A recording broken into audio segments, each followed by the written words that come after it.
보신 대로 어제 오전 대전의 한 대형 아울렛에서 큰 불이 나서 7명이 숨지고 1명이 크게 다치는 안타까운 사고가 발생했습니다. 네, 지하 1층 주차장 하역장 인근에서 불이 발생해 7시간 만에 진화가 됐는데요.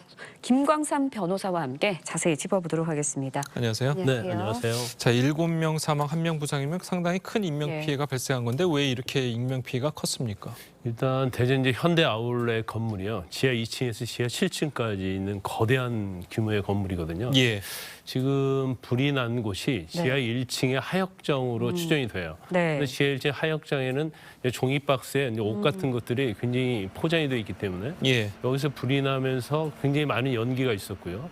그다음에 이제 옷가지 종류들이 대부분 이제 유독가스와 관련된 불에 탔을 때 이제 그런 유독가스를 배출하게 되거든요. 그래서 이것이 지하 1층에 전체적으로 퍼진 것 같습니다. 네. 그래서 사실 이제 유독가스 같은 경우에는 한 1분만 마셔도 정신을 잃는다고 그래요. 그러니까. 네. 그렇기 때문에 순식간에 불이 번지고 순식간에 연기와 유독가스가 퍼졌기 때문에 대피를 한다 하더라도 사실은 굉장히 위험에 처해 있을 수밖에 없고 그러면서 이제 피해를 본 게 아닌가. 그렇게 지금 추정을 하고 있는 거죠. 예. 네. 화재 원인을 이제 밝혀내려면 아무래도 감식 작업을 계속해서 할 것 같거든요. 네. 어떻습니까? 오늘 아마 10시부터 합동 감식을 하게 될 거예요. 그래서 이제 제일 중요한 것은 경찰 그리고 이제 소방당국 그다음에 이제 전기로 인한 것인지를 알아야 하니까 이제 한국전력공사랄지 그다음에 이제 여러 유관기관이 같이 합동 감식을 합니다. 예. 이제 목격자도 있을 거고요. 또 바로 지점 같은 것들을 전부 다 과학적으로 분석을 해서 하면 대부분이 왜 불이 났는지를 감식이 되고 결과가 나와요. 그런데 그 기간이 뭐 하루 이틀 한 달 뭐 이렇게 나오는 게 아니고 몇 개월 걸린 경우도 있거든요. 그래서 그것은 이제 시간이 좀 지나야지 정확한 원인을 알 수 있다 이렇게 볼 수 있습니다. 예. 네. 자, 이 아울렛 건물이 뭐 지은 지 한 2년도 안 된 건물이라고 그러는데 보통 이제 2년도 안 된 건물 같은 경우는 이제 소방 시설에 굉장히 신경을 쓰기 때문에 뭐 연기를 바깥으로 하는 뭐 제연 시설이라든지 스프링클러라든지 자, 이런 것들이 과연 제대로 작동을 했다면 이렇게 화재가 커질 수 있을까라는 의문이 있는데 물론 뭐 그 감식을 해봐서 봐야겠지만 좀 어떻게 좀 예상을 하십니까? 일단 우리가 이제 합리적 의심을 할 수가 있어요. 왜냐하면 제연 시설이랄지 스프링클러 제대로 작동됐다고 한다면 과연 이런 참사가 있을 수 있을까? 더군다나 2년밖에 되지 않는 아주 현대식 건물이거든요. 근데 그렇지만 지금 현대 아울렛 측에서는 뭐 제연 시설이랄지 스프링클러가 제대로 작동을 했다고 이렇게 주장을 하고 있어요. 그래서 그 부분도 아마 이제 합동 감시를 하면서 제대로 작동했는지 여부가 아마 밝혀질 걸로 보입니다. 예. 네, 피해자 근데 대부분이 안타까운 게 아울렛 개점 전 준비를 위해서 새벽부터 출근한 분들이라고 합니다. 또 중태를 당한 직원도 다른 직원들의 대피를 돕다가 현장에서 미처 빠져나오지 못했다고 하는데 어떻습니까? 그 화재가 발생한 시각이 오전 7시 한 45분이다 그래요. 그러니까 백화점을 이제 개장 전이고요.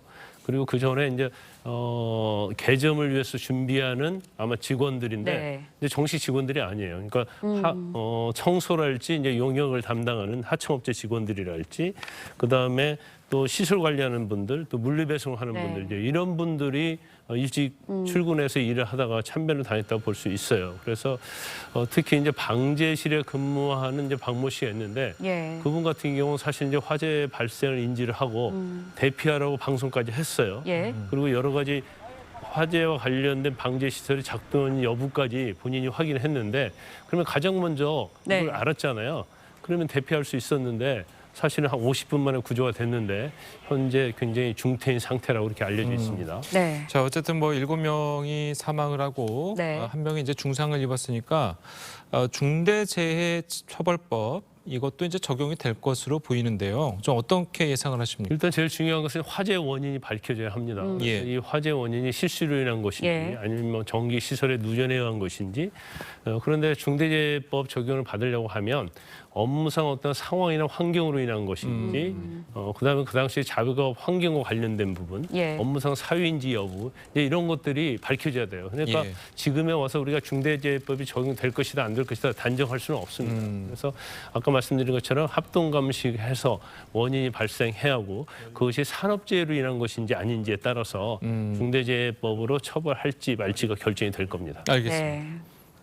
자, 다음 소식 한번 넘어가 보도록 하겠습니다. 자, 오늘 오후 2시부터 헌법재판소가 검수완박법 관련 공개 변론을 여는데요. 한동훈 법무부 장관이 청구인 자격으로 직접 출석을 하게 됩니다. 지난주 대정부 질문 당시 한동훈 장관의 관련 발언 먼저 듣고 이야기 이어가겠습니다. 위원님, 당시에 위장 탈당이라든가 쪼개기 같은 여러 가지 적법 절차를 어긴 것이 이루어지고 나서 통과된 것입니다. 정상적으로 통과된 것이 아니라는 이유로 저희가 지금 헌법재판까지 진행 중인 상황이라는 점 말씀드리겠습니다. 국회의원들 300명이 수사기지 범위를 축소하기 위해서 만든 거라니까요. 근데 왜 장관 혼자 그게 아니라고 얘기를 합니까? 이거 권한쟁의 심판에서 지면은 이거 무효됩니다. 그러면은 사법 패닉 생기지 않겠습니까? 진다는 것이 저희가 진다는 걸 말씀하신가요? 잘못해서 책임을 지면은 사퇴하셔야죠. 사퇴하신다고 왜 말씀을 안 하십니까? 위원님, 그럼 반대로 헌법재판에서 저희가 승소하게 되면 어떻게 하실 겁니까? 그럴 일 없습니다. 그 걱정 안 하셔도 돼요. 알겠습니다. 네, 현직 장관이 이제 법정에 나와서 직접 변론하는 모습을 보게 되는데 예전에도 이런 적이 있었나요? 제 기억으로는 전혀 없고요. 예. 그리고 사실 검찰이나 법무부가 국회를 상대로 권한쟁의 심판을 한 것도 아마 제 기억으로는 아마 우리 역사의 최초의 일이라고 봐요. 그런데 일반적으로 이제 권한쟁의 심판을 헌법상 국가기관이 하는 경우거든요. 예. 국가기관의 어떤 권한의 존재 또는 범위에 관해서 이걸 헌법재판소에 권한쟁의 심판을 해서 이 부분을 이제 가려달라고 하는 것인데 네. 사실 법무부나 이제 검찰이 이전에 한 적이 없죠. 그리고 대부분의 권한쟁의 심판에서는 직접 그 단체의 수장이 나오지 않습니다. 변호사나 아니면 네. 이제 실무자들이 나와서 변론을 하죠. 그런데 이 경우에는 아마 한동훈 장관이 워낙 검수완박법에 대한 반대 의지 그리고 이것이 유언이다는 확신을 예. 가지고 있기 때문에 본인이 직접 변론을 하는 것이 그 어떤 헌법재판소 심리에 상당히 영향을 미칠 거라는 생각을 할 수도 있어요. 그리고 어떻게 보면 또 일반 변호사들보다는 가장 검수완박법의 유연성, 절차 위배 이런 것에 대해서는 법무부 장관이 제일 잘할 수 있다고 봅니다. 그러니까 네. 그래서 아마 공개 변론에 직접 참여해서 이런 주장을 해서 결국 결과에 영향을 미치려는 그런 생각이 있는 걸로 보입니다. 예. 자, 이제 뭐 결국은 뭐 수사와 네. 기소 기능을 이제 제한하는 법률이 이게 이제 위헌인지 여부가 이제 쟁점이 될 것 같은데 어떤 것들이 좀 쟁점이 될까요? 뭐 위장 탈당, 뭐 위장 쪼개기, 뭐 이런 것도 다 쟁점이 그 아주 되겠죠? 중요한 쟁점 중에 하나죠. 그런데 지금 헌법 이번에 검수완박법과 관련해서 권한쟁의 심판이 두 개가 있습니다. 네. 하나는 예. 국민의힘에서 제기해서